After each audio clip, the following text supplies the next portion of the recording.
Hello friends, ఈరోజు carrot rice నేను ఎలా చేస్తానో అని చెప్తాను. ముందుగా బాండ్లీలో నూనె లేకుండా మినప్పప్పు, పచ్చెనగపప్పుని బాగా వేయించాలి.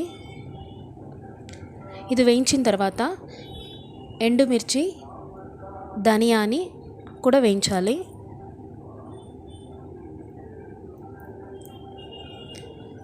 తర్వాత వేరుశనగపప్పుని అట్లే వేయించాలి. ఇది వేయించిన తర్వాత కొద్దిగా కందిపప్పు, జీలకర్ర, కొద్దిగా మిరియాలు కూడా వేయించాలి.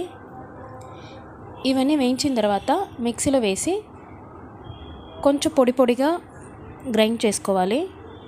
ఇప్పుడు బాండ్లీలో కొద్దిగా నూనె వేసి ఆవాలు, కరివేపాకు, మినప్పప్పు, పచ్చెనగపప్పు తాలింపు వేయాలి.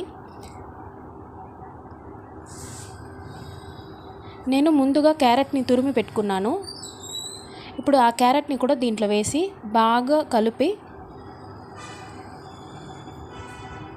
మూత పెట్టి ఉడకపెట్టుకోవాలి. దీనికి నీళ్ళు ఏం చల్లొద్దు.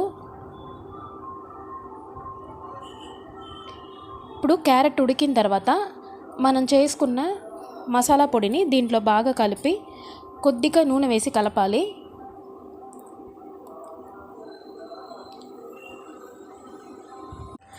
ఇప్పుడు దీంట్లో అన్నం కలిపితే మన క్యారెట్ రైస్ రెడీ అయింది.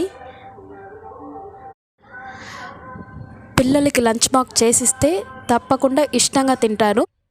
ఈ పొడి క్యారెట్ రైస్ కని కాదు, నార్మల్గా అన్నం తిరగమాత్ర వేసి ఈ పొడి కలిపి తింటే కూడా చాలా బాగుంటుంది.